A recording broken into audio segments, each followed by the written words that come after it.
সাত সকালে ফের উত্তরপাড়ায় রামঘাটে গঙ্গায় স্নান করতে নেমে ডুবে মৃত্যু যুবকের। এলাকায় শোকের ছায়া। পরপর উত্তরপাড়া গঙ্গার ঘাটগুলি থেকে ডুবে মৃত্যুর পর আজও একই ঘটনার পুনরাবৃত্তি। ২৭-এর ১ আর কে স্ট্রিটের বাসিন্দা বছর ৩৮-এর সৌরভ চক্রবর্তী রেলে কর্মরত আজ সকালে বন্ধুর সঙ্গে গঙ্গায় স্নান করতে নেমেছিল, সেখানেই তলিয়ে যায় যুবক। ঘটনাস্থলে উপস্থিত হয় উত্তরপাড়া থানার পুলিশ। এরপর গঙ্গা থেকে উদ্ধার করে মরদেহ। আমি জানি না কি কি হয়, আমি জানি না কে শত্রুতা করেছে বলতে পারবো না। ও ছেলে কিন্তু ওখানে গঙ্গায় নামবার ছেলে নয়, ও সাঁতার জানে না। ওর ছেলের আমার ছেলে জমজ ছেলের মতন, ১ মাসের ছোট বড়, আমরা একসঙ্গে দীর্ঘদিন ছিলাম। আমার ছেলের চেয়েও বড় ও, আমার ছেলে আর ও কিছু কম নয়, দুজনে একসঙ্গে ওরা মানুষ হয়েছে। আমাকে ওরা ছোট সেজমা বলে ডাকে, আমাকে অত্যন্ত ভালোবাসে ওরা, আমিও ওদের অত্যন্ত ভালোবাসি। আমি তো এটা আমার তো মনে হচ্ছে এটা কেনই বা গেল গঙ্গায়।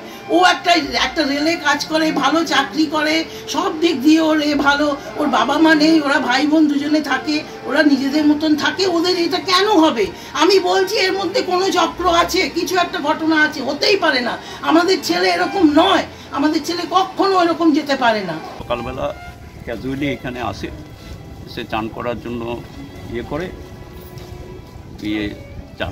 চান করাটার বারণ করা হয়, তাও ও তাকে জোর করে চান করে। 40 বছর বয়স, এই রেলে কাজ করত। সে একটু রাত্রিবেলা খেলাধুলা দেখে সকালবেলা তারা বাড়ি যাবে, এই অবস্থার মধ্যে এসে সঙ্গে সঙ্গে জোয়ার আসে, জোয়ারে টেনে নিয়ে যায়। এই হচ্ছে ঘটনা।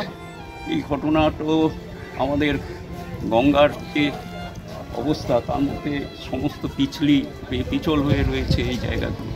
তবু এই ঘাটটি সেইভাবে মেনটেন যা হওয়ার করছে, কিন্তু এইভাবে ছেলেদেরও আরও সচেতন হওয়া উচিত যে আমি চান করতে যাব, আমার না থাকলে পরে সাঁতার টাতার না জানলে আমাকে গঙ্গায় নামা উচিত না। Bureau report, Hooghly Times.